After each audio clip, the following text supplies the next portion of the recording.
Welcome back, everyone, for another exciting session of the Safety Nights Heat Stress Safety Summit. For those who are just joining us now, we've had a lot of great speakers so far that have covered everything from heat compliance to prevention and risk management strategies. And now we're here with our great sponsor, PIP. So thank you. Huge shout out to them for sponsoring the event. And we're here with Carrie to speak on PPE and hydration solutions. And we haven't touched on this yet, so I'm excited. I know that you came here to see this topic, so I'm going to get off here and turn it over to him. Thanks, Brandon. I appreciate it. And thanks for the opportunity to do this. We're really excited about it. I'm going to kind of run through a 30,000 foot view of everything and kind of give everybody the opportunity to learn a little bit about what's out there and why it's out there and what we're working on. One of the notes that I wanted to make everybody aware of out of the gate is in the action tab in this, we have a link that takes you to CIP's site for just hydration and PPE cooling solutions. So that's there for everybody to kind of check out and see what they think about it. Okay. So with further ado, I'll go ahead and start. So one of the things we're going to do, and I'll walk through the agenda real briefly. I want to touch on heat stress, introduce it a little bit around it. I know you've been touched on. You've got a lot of great information so far this far. I just want to kind of walk it together and put it all together in the PPE sense and what we're doing. Some of the technical guidelines and overviews of it, some of the heat stress identification and prevention, things that you need to be doing and looking for, and then look at some of the fabric technologies and breakdowns. We have great fabrics and great technology and relationships with awesome manufacturers of high technical fabric and things like that. The importance of the hydration at work we'll talk about, and then workwear, considerations under the heat stress too. Okay, and then we'll have some questions. I know that if you have a question as we're rolling along, you just throw it into the chat, and we'll get to those at the end. Okay. So why, the stress on heat stress? Okay. So the planet's getting hotter. According to the New York Times article that was published on January 12th, 2025, the year 2024 was the hottest year record, surpassing 2023, which was the prior hottest year. And in fact, all the last 10 years on record have been come in the last decade. So over the last decade. So this is according to NASA and the Institute of Space Studies. And the other reasons are, there's currently no OSHA standard for occupational heat stress. Okay, OSHA established a national emphasis program on this in April of 2022, and then they came out with a proposed rulemaking. It was issued out in August of 2024, and then they had the comment period, which ended here just in January of 2025, and then now they'll have the public hearings around those comments in June. It ended in January 2025, and the public hearings will be in June of 2025. And then OSHA will continue to use the general duty clause and the NEP program. Okay, they have that. It's not going to go away. Currently, there are some states with state regulations, such as California, Oregon, Washington, Maryland, Nevada. Minnesota has one for the indoors, and Colorado has one that's agriculture only. And all of them slightly differ. That's one of the reasons around the A10 consensus standard, the ASLC A10, which helps to create some sort of a uniformity in the space. So, my apology, I hit two buttons. Millions of workers are exposed to excessive heat conditions. So between 1992 and 2016, construction represented 6% of the workforce, but accounted for 36% of all heat-related deaths on the job. Elevated risk of having severe or even fatal heat-related incidents on the jobs, okay? The data from the Bureau of Labor and Statistics, worker death on the job due to excess heat averaged 45 per year from the year 2018 to 2022. And then OSHA data, 50 to 60% of the deaths occurred within the first or second day on the job. So, and there's other Bureau of Labor statistical data out there. There's also the survey of occupational illness and injury, non-fatal injury, and then injuries with days away from work data that from 2028, 2018 to 2022 that the average is 298, 2,984 per year days away from work on it. So it's a serious. We kind of touch on that to show you why that this is important. Okay. Heat stress management program. You should have a written program. You should put something together just like you have a hearing protection. Okay. Because at the end of the day, the whole purpose of this is what's your most valuable asset in your organization is your employee. And this is the preventative maintenance process for your employee. You're preventing them from getting a stroke or heat stress at any kind of an illness. And you should initiate, it's going to initiate prior to beginning any work that is anticipated to be greater than the initial trigger, which is that WBGT or 80 degrees Fahrenheit in the heat index. Okay.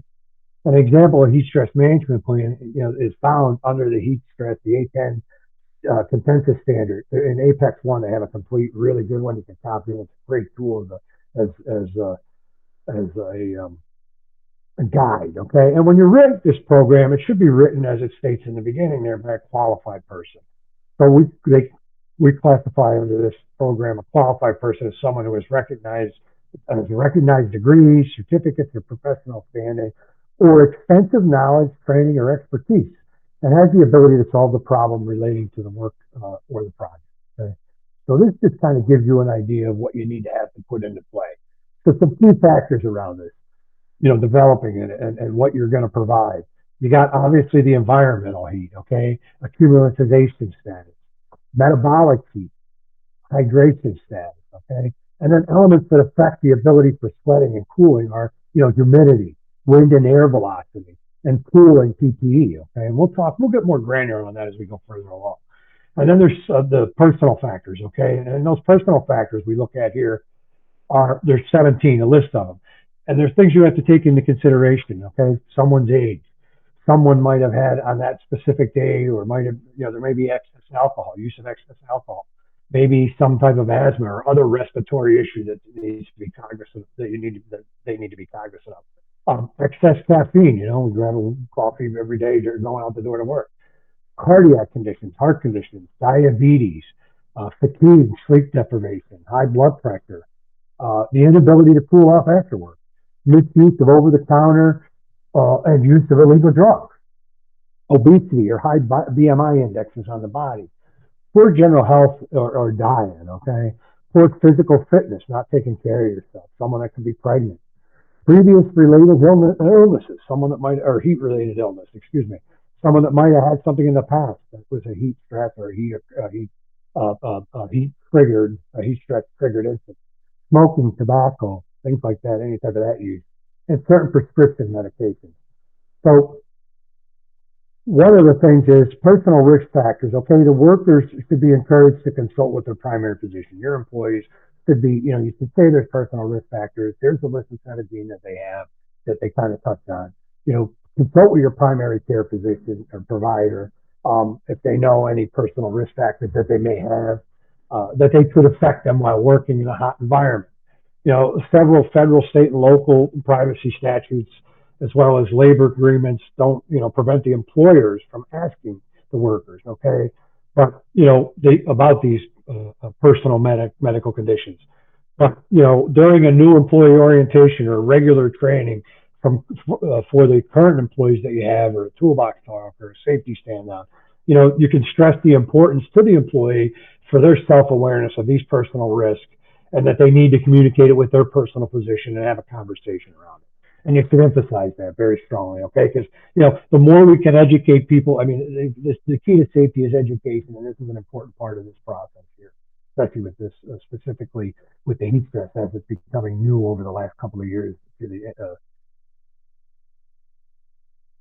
So we have the hierarchy of control.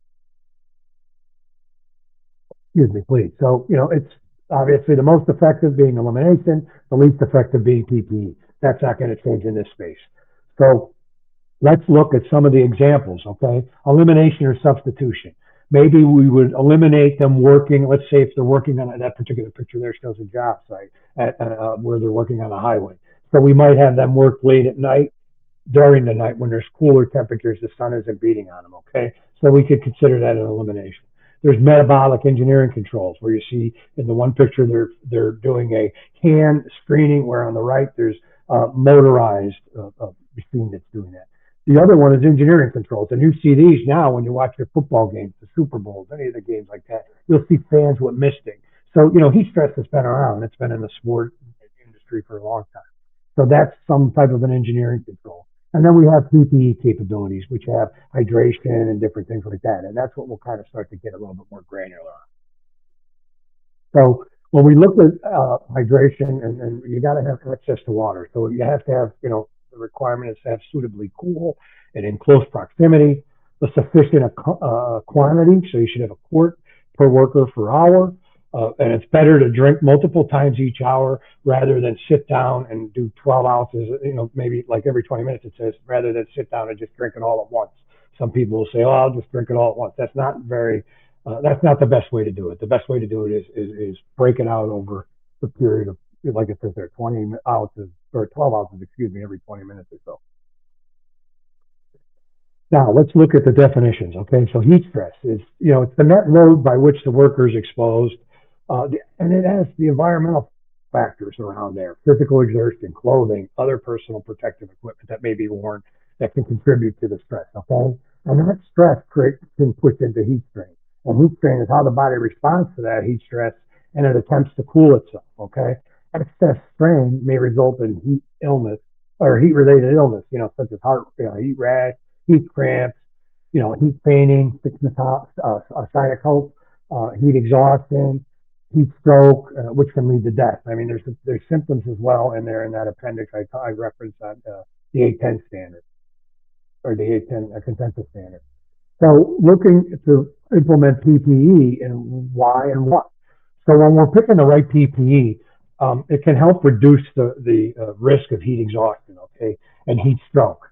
Um, work by helping the body manage how it deals with the heat and expelling it from the body through sweat and blood flow. The right one will help protect your workers and improve productivity.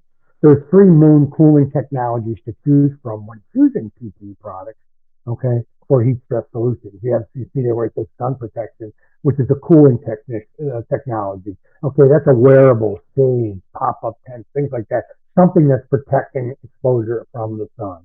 And then you see next to that is evaporation cooling technology, where it evaporates. The cooling is with activating cooling solutions.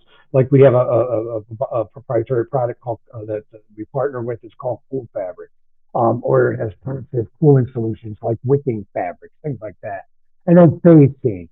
Phase change is a material cooling and active cooling solution, and we'll touch on that. Now, one of the things to understand, and when you're looking at these benefits, that personal cooling technology and how it works, it'll help you with the right PPE. Okay, so your heat stress solution for your team, and that's the key here. You want to make sure, there's a lot of factors. We talked about, what they're doing, the environment, the individual's health, personal knowledge around what they may have, and then now we're getting into us as employers have to provide, and we should provide for these employees as we know that they're at an at-risk curve.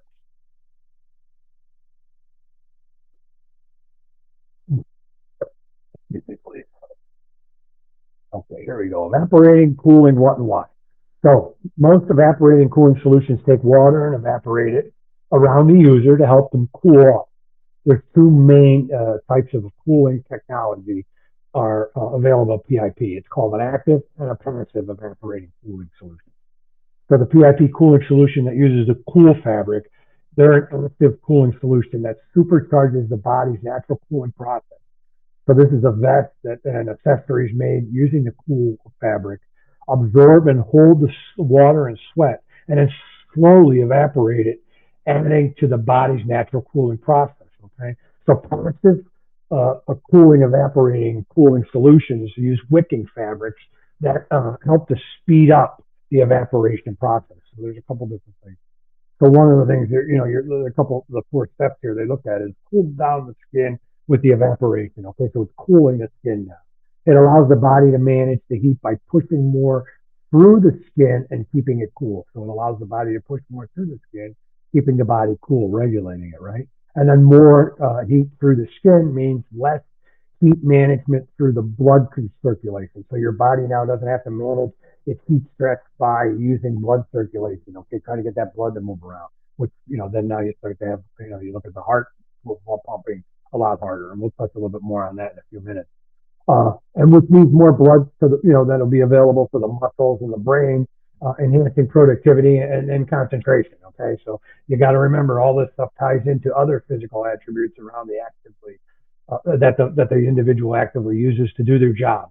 Maintaining focus, maintaining response, and we'll get granular on that even when we talk a little bit more in hydration.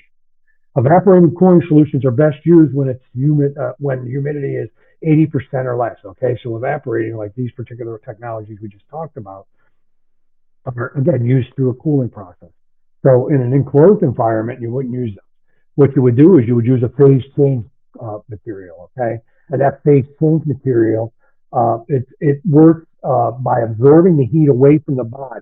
Okay, the phase change cooling process does not need to airflow, doesn't need to be to care about the humidity. So this is a good inside mills, things like that, or someone where there's a limited exposure to, let's say, wind, or you've got a great exposure to humidity. So, and the way it works is the solutions are like a portable AC unit in reverse. It's keeping a zone of around 14 degrees Celsius, 59 degrees Fahrenheit around the user. Okay, and the phase control material solutions, there's no freezing or burning with them. Okay, so the ice won't burn against the body. It's like the frozen ice pack might do. And then the solutions provide steady and reliable, consistent temperature. So they maintain the body. They keep it at that core temperature. Okay, and these solutions can last anywhere from 2 to 4 hours. Again, a lot of factors involved in what they're doing, the exertion, how much physical activity they're doing in the environment, things like that. So there's a lot of factors involved in that you need to be considerate of. Okay. So picking the right solution, okay, so you have to pick the PPE cooling solution, that's going to work for the right circumstances, and that's critical. So one of the things here you want to, there's 8 key things we kind of look at. Are we going to reduce the heat stress risk? Are we improving the safety? We don't want to mitigate one risk and develop another one. Okay. So, and are we decreasing injury? Are we decreasing the ability for the employee to possibly be injured? Okay. Like we talked about, them getting fatigued, or, their heart rate is going faster, and their reflex, their focus is going to fall off. Enhanced concentration. We want to reduce muscle fatigue, and we want to increase the energy level and speed up recovery. So that QRC code there also, if you use that, will take you to specific cooling and heat stress focused PPE and products that we carry on the site, just as a go-to tool, make it a little bit easier. We've honed that down just to the category of heat stress for you. Now let's talk about hydration and electrolytes. Okay, when employees are involved in heavy work activities for greater than 2 hours, employees still also have access to electrolyte replenishment beverages. So you want to avoid high caffeine, high sugar electrolytes replenishment beverages. Okay, there's a lot of on the market. You got to watch that. You want to avoid that. Bring a couple of key facts around hydration that people might not realize. 60 to 70% of our bodies are made up and consist of water. 50 to 60% of the workers report to work today dehydrated already. And the reason I say that, the reason that you kind of just think, what's the first thing you grab going out the door in the morning? A coffee, a energy drink, something like that. Okay. And then workers can sweat, depending upon, again, the worker, the size, the work that they're doing, anywhere from 16 to 84 fluid ounces per hour. So, I mean, that's a lot. That's a lot to consider. So you've got to maintain that hydration for that. And, the effect of dehydration, people don't realize how significant it is. So for every 1% increase in dehydration, your heart increases 4 beats per minute. Now the heart's working again. We talked about the blood being the cooling process now. Okay. For every 2% increase in dehydration, a 30% decrease in aerobic performance occurs, meaning your activities, your capabilities to move around, your capabilities to bend, switch, turn. Okay. And then for a 3% increase in dehydration, it can slow the reaction times. Okay. It's equivalent to having a 0.08 blood alcohol content. So your reflexes are down, your response times are down. Obviously, at two, your activities for moving around, your capabilities to aerobically move, and then now your reflexes to that are gone down. So it's an important part of the day, and it's an important part of the job you don't realize. A couple of things you want to monitor, and you see these on sites. So there's to your left, you're sitting there in a monitor of a P chart. You'll see these in job sites, facilities, industrial, factories, and restrooms, and you see the safe zone, which says it's optimum. The person's, this is the color of the urine. They say it's optimal, the hydration, keep drinking. So you want to keep maintaining what you're doing the right thing. So between 1 and 3, you're falling in that space. The cautionary one from 4 to 6 is where you start to say, you're getting mid to mild dehydration, so you want to just maybe increase your fluid take. Okay, you might have been doing a job the day before and been in the safe zone, and might be doing a different job with a little, just a tad more exertion, and now you're in the cautionary zone. So you want to be cognizant of that. Okay, and then of course the warning sign tells you there severe dehydration. You need to drink fluids immediately and maintain that steady fluid intake. Okay, so and they say by maintaining it, the recommendation there to the right is before you go to bed at night, they say 8 ounces of water, and then 1 cup when you wake up, and 1 cup on the way out the door to work. At work, you should sip 36 ounces of drink bottle and aim to refill that at least once every hour. For every 3 cups of water, drink 1 cup of a hydroponic electrolyte mix, increasing electrolytes intake. So, especially when you're experiencing heavy sweating, of course, that's when you really want to do that. Okay. So, and they say, the best practices is drink, regularly 250 milliliters every 15 to 20 minutes, avoid excess caffeine, obviously, and avoid high sugar drinks. Again, that, your body gets all rushed and then it's got to come off of that rush. So, create a habit for yourself, especially if you're going to work in an environment where it's going to be hot. Create a habit for yourself and just, once you create that habit, then you just now know, okay, my body's feeling this way. I've got to go ahead and, go from my safe zone to the cautionary zone, go back to safe zone. Now, does water work alone in support hydration program? No, you got to look at your electrolytes. You need to contain, the electrolytes contain that sodium, magnesium, excuse me, please, which allow for a better hydration, reduce for the risk of injury from heat, stress, and aid in muscle cramping. So that's what that electrolyte is doing. So we want to make sure we're maintaining that, the proper, containment of that.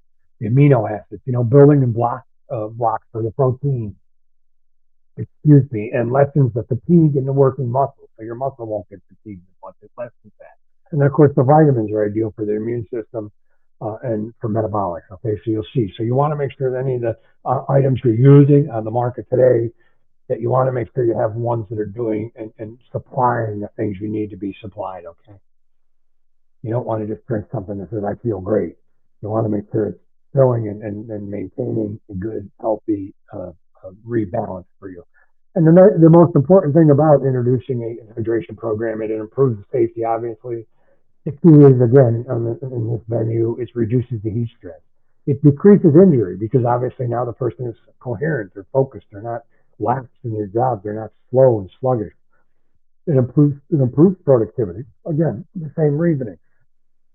Enhanced concentration, the person is more focused, versus being stressed and sweating and heating and just exerting. And then it reduces muscle fatigue. You got increased energy, and we look for a fast recovery. Okay, it helps for a fast recovery if there should be some type of a situation. So now let's talk about clothing. Okay, so under 1910-132, OSHA requires under general industry protective clothing. It's got to be provided and used and maintained in a sanitary, reliable condition when hazards are present in the workplace. Again, we want to talk about this very, very much in detail because we don't want to mitigate one risk but create another, especially with heat stress. So you want to look for technologies, okay? I'll show you some of that.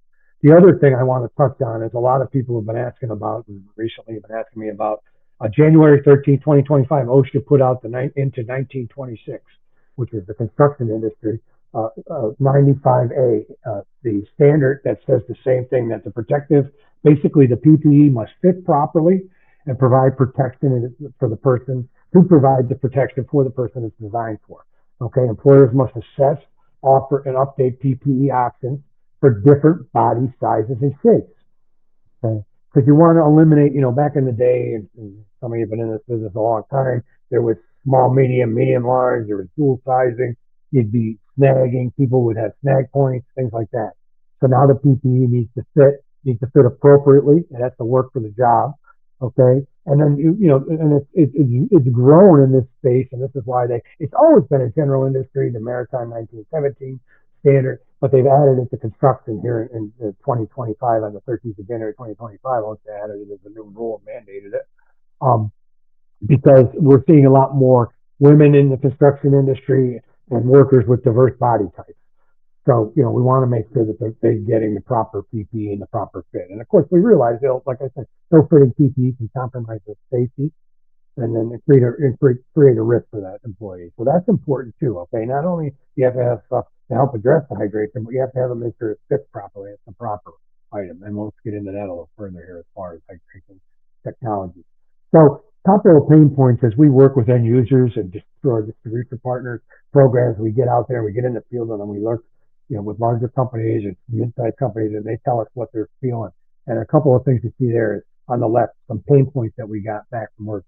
Heavy, bulky, restrictive movement. That's what happens when they have to wear this stuff to cover themselves from the sun and the heat stress. Okay, fatigue, and it traps body heat. So there's not a technology that they're using in their PPE that they're providing now that allows them, as we talked about, wicking and breathability, or phase change. And then sweat is absorbed and retained and weighing down the garments. Back in, we remember cotton. I was a Navy guy, and anybody that dealt with explosives, you had to wear cotton because they didn't want any type of a poly blend because of the ability to melt to the body. Well, that cotton sweated, man. You were like, it was heavier. You could feel it. Okay. And then the fit is too tight or too loose. We just talked about that in critical areas. So that's why I wanted to touch on all different sections of this and how it all kind of comes together. And then the fabric retains odor resulting in frequent launderings, which, sizing becomes an issue there. So you want to look when you're providing for your employees, you want to look at technology out there with fit and design, with soil, rate product type of things that, for the smelling. You want to look at fabric weights, you want to look at breathability, and you want to look at moisture management systems in the fabric. Okay. And what I mean by that is you look at some of the technology out there. PIP has what we call Fresh Day, which is a product that works with that laundering, where it helps to keep that odor. Okay. We look at things where we do, and we've learned from working in the field with our great end users and distributor partners, where we do preparated tape. Okay, so the tape is preparated where it's breathing, because a lot of times on your taping, on the high visibility, it's always been solid, and that's been a point of contention because it can't breathe, and there's been a hot spot for heat stress. Lightweight fabrics.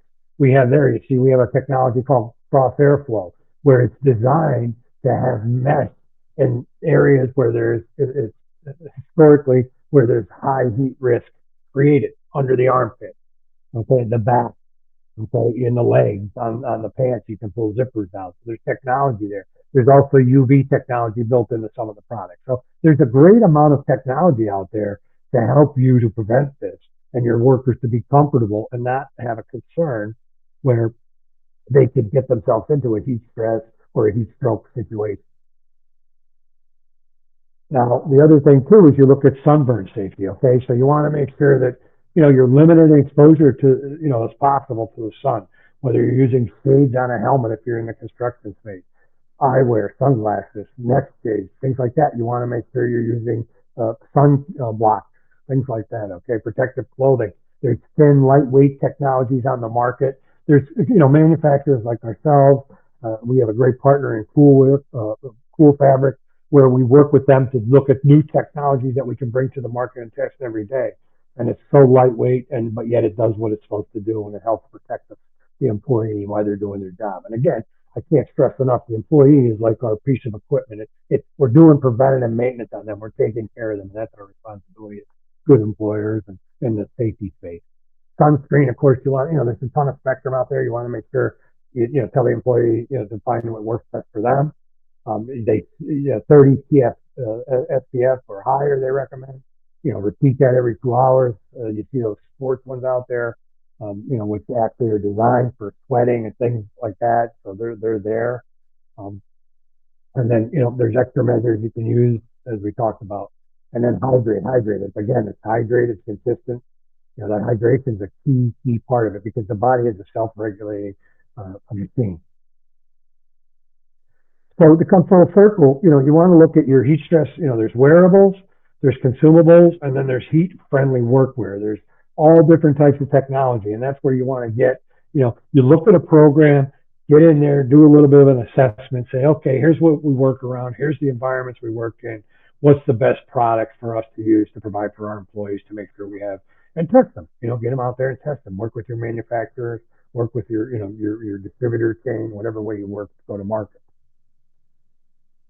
Now, here's some things that OSHA has that are free for you to talk a little bit around, how to have a preventative illness program or heat stress illness program, how to prevent it, different things that you can do. It's all free stuff that they have for free. The 4327 is a great tool that walks through different things, different capabilities, like we talked about, different, from shade, water, rest, how the courts, the breakdown and everything. It's great. There's great tools out there for you to use and things like, that are free on the OSHA website. And then this last one here is the preventative illness that heat at work. It takes you through the whole program. You see, they have the taco method where they put them in the tarp. Every job site has a tarp to cool person down. You basically put them in the tarp, cool them down in areas that are high heat areas, which would be under the armpits, in the groin area, around the neck, and then you would put ice around that and then just cool the person down. Okay. So there's a whole method by which, and that standard that they have out there, that consensus standard under the 810, not that I sit on the committee, I'm not trying to push it, but it's a great tool. And these items are great tools too to help. And then we can work with you to get the right products. So we make sure you have the right products, the right process in place. That's my contact information in case anybody has any questions or anything we can do. We're a global provider of products. We have a great passion for safety. It's our core belief. We eat it, drink it, believe it.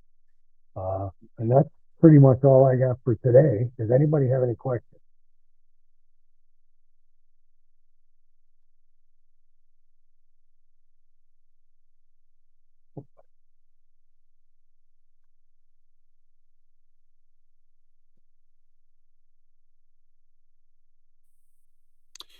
Don't see any questions rolling through at the moment. I guess you must have just done such a good job of explaining everything, but everything's been fantastic. Thank you for presenting today.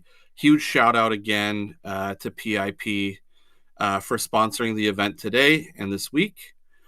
Thanks again, Carrie, for your time. Absolutely an asset. So thank you for presenting. If anybody has any questions, feel free to throw them in. Otherwise, we'll be here for a few more minutes. Yeah, thanks everyone for coming.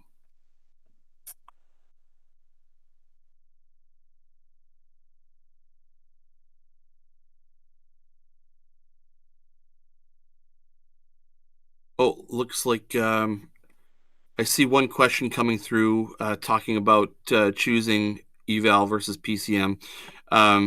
We can get you in contact with Carrie to talk about that. It looks like he just popped off, but I'll put my email down below here, and I can connect the two of you to talk about that.